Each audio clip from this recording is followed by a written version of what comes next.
Bom dia, gente. Vamos para mais uma aula de história. Hoje nós vamos iniciar o capítulo 8, falando sobre as civilizações da China e da Índia na antiguidade. Então, nós estudamos no capítulo 6 a Mesopotâmia, que se desenvolveu nos continentes asiáticos, na região conhecida como Oriente Médio, entre os rios Tigre e o Eufrates, certo? Mas, ao mesmo tempo, alguns povos também se estabeleceram nas margens de outros importantes rios que ficavam na Ásia, mas em regiões diferentes. O Rio Amarelo, na atual China, e o Rio Indo, na atual Índia. Então, ali, esses povos passaram a cultivar as planícies férteis, formaram aldeias, depois cidades. Acredita-se que há 5.000 anos já existiam grandes cidades nessas regiões, bem como estados centralizados, sistemas de escrita. Então, a China e a Índia antiga são muito diferentes da China e da Índia atuais, em termos de território, população, organização social. Porém, as culturas dos povos que viveram nesses lugares por tantos milênios ainda estão presentes. Hoje nós vamos ver a China antiga. Então, sendo parte de um dos mais antigos e importantes civilizações do mundo oriental, o Império Chinês ele já existia antes mesmo da ascensão de Roma no mundo antigo. E ele perdurou mesmo após a queda do Império Romano. Então, por isso que a gente diz sempre que a China ela é milenar, né? Ela existia há muitos anos antes de Cristo.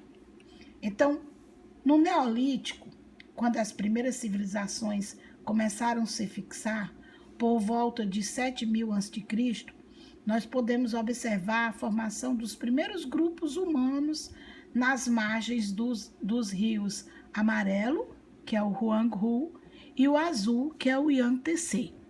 Então, os domínios da antiga civilização chinesa variam ao longo do tempo, mas sempre ocupando uma extensão menor que o território da China atual.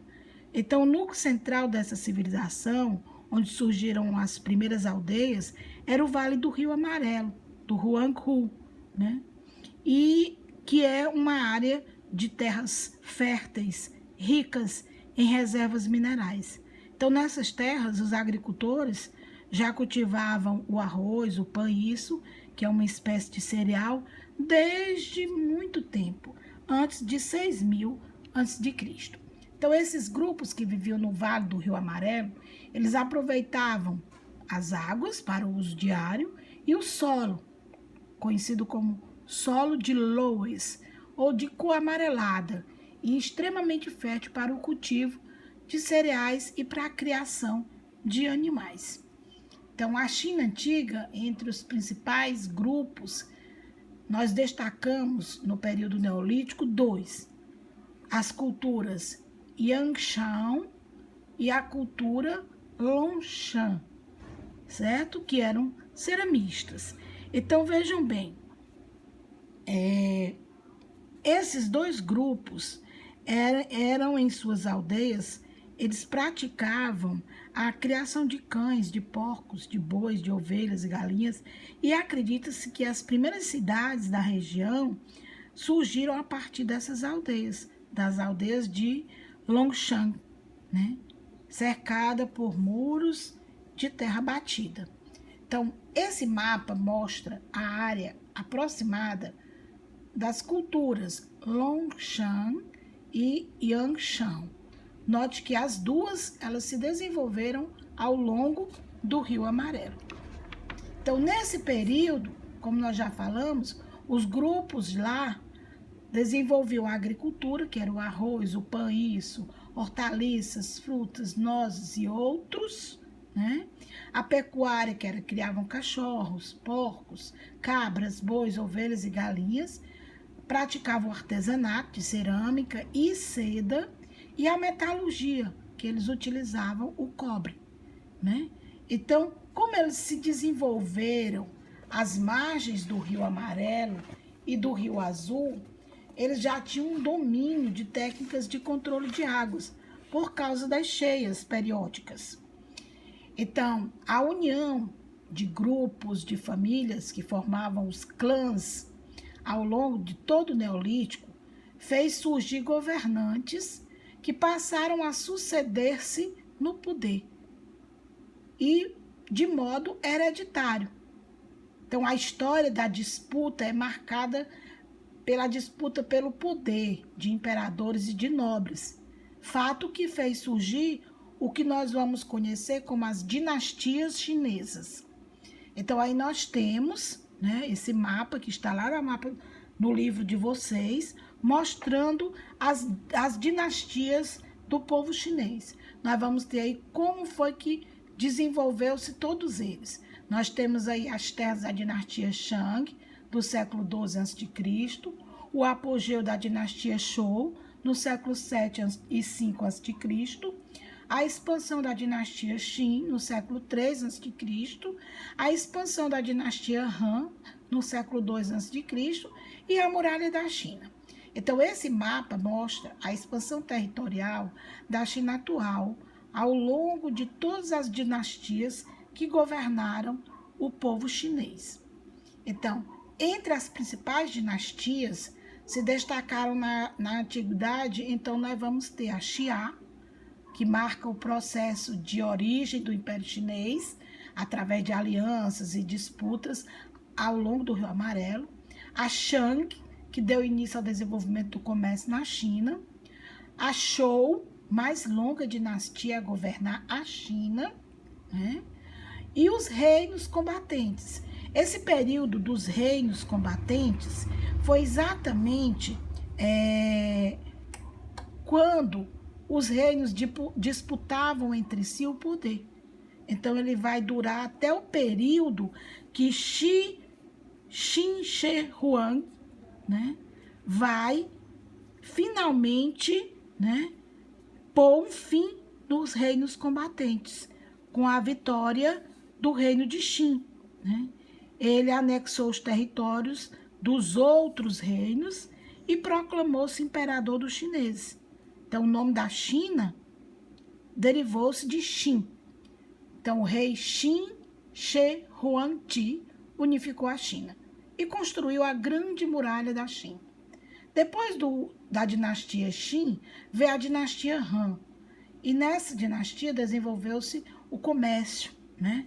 Através de quê? Da Rota da Seda, a principal via comercial entre a China e o Ocidente, né? Então, nós vamos ver aí a Rota da Seda e o período Qin. Foi o período do governo do rei Qin Shi Huangdi, ou só Qin Huangdi, que passou a existir uma China unificada, né? E os principais fatos relacionados a seu governo foi a elaboração de um novo código de leis, a padronização do peso e medida, da escrita, da moeda e a criação da muralha da China, para proteger a China dos ataques do norte. Então, nós temos aí a muralha da China, né, em toda a sua integração aí, protegendo a China. A grande muralha mede 7.300 quilômetros de extensão. Também os soldados de terracota, que eram do rei Qin, né, que recentemente foi descoberto nas escavações arqueológicas da China. E o período Han, que é a dinastia Han. Quando o rei Qin morreu, né, com a morte do rei Qin, a China passou por um período de turbulência.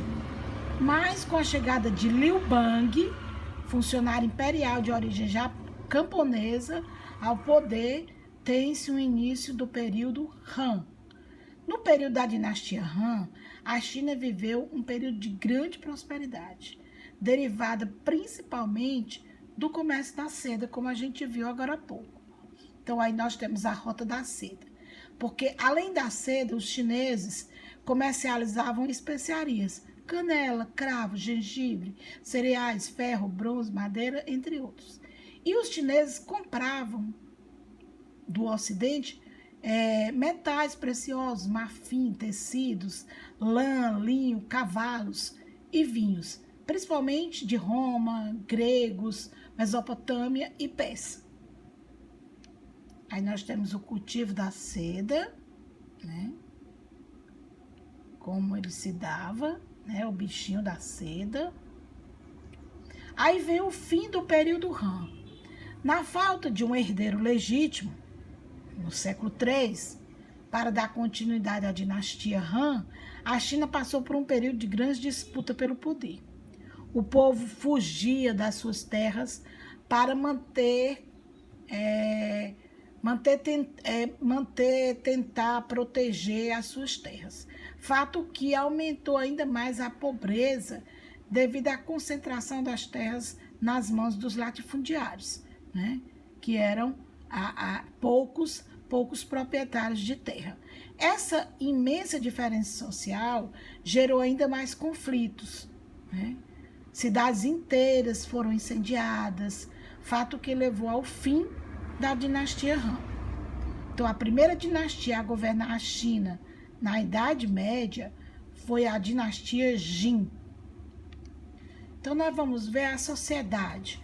Como era a época da sociedade na China antiga? Nós temos aí a pirâmide social mostrando cada um, né? Digamos assim, das pessoas que faziam parte da sociedade da antiga China. Então, nós temos o imperador, que ocupava o lugar de maior importância, né, na sociedade chinesa. Aí, abaixo deles, estavam os ministros da corte, que agiam em seu nome. Em seguida, vinha a nobreza tradicional, formada por proprietários de terras, que vinham da exploração dos trabalhos de camponeses. Então, aí nós temos a nobreza, pertencia à família do imperador, eram funcionários reais, também faziam parte do grupo dos intelectuais, né? Possuíam as maiores e melhores terras, cultivadas por inúmeros camponeses. Nas famílias nobres, o homem tinha autoridade sobre as esposas e os filhos. Muitos nobres possuíam um exército, fato que lhe dava um enorme poder dentro e fora do seu domínio. Aí nós temos ainda quais eram os principais comerciantes, que eram os mercadores e artesãos. Eles eram principais comerciantes, eram os de tecidos de seda, de cerâmica, de instrumentos de agricultura e entre outras mercadorias. E os artesãos, com o tempo, o desenvolvimento do comércio, a sociedade imperial se diversificou muito. Aí houve um aumento do número de artesãos, de comerciantes e funcionários públicos. E, por fim, os trabalhadores pobres, que representavam grande parte da população, que era composta basicamente de agricultores ou construtores e escravos. Eles trabalhavam nas terras dos nobres, em troca de uma pequena parte da colheita, tinham o direito de cultivar um pequeno terreno para o seu sustento familiar. Trabalhavam nas grandes obras públicas, serviam como soldados na épocas de guerra. E, falando em guerra, em épocas de guerra, todos os membros da sociedade eram recrutados para lutar no exército e defender o território chinês. Aí nós temos as invenções chinesas, o papel, a imprensa, o ábaco, a pipa, a porcelana, o pincel, o guarda-sol, a pólvora de fogos e artifícios, as técnicas de acupuntura e o macarrão, certo? Nós temos ainda a bússola e, além disso, os chineses inventaram fogos de artifícios, sismógrafos, técnica de engenharia e muitas outras coisas. Então, por fim, vem a religião na China Antiga. A religião na China Antiga foi no período Han, que ela se difundiu em 3 correntes religiosas: o confucionismo, o budismo e o taoísmo. Então vamos ver aí o confucionismo. Ela foi criada no século 6 a.C. por Kung Fu Tze e tinha como base o respeito às tradições e ao Estado, além de defender a educação, que era uma instituição, que era a instrução, a moderação e a harmonia entre as pessoas. O taoísmo foi criada por Lao Tse, que registrou seus ensinamentos no Tao Te Ching, escrito no século 3 a.C. O princípio do Tao, ou tudo uno, é a base de todas as coisas e é representada pelo Yin, que é a noite, a escuridão, o negativismo, e pelo Yang, que é o dia, a claridade e a positividade. E o budismo, criado na Índia no século 5 a.C.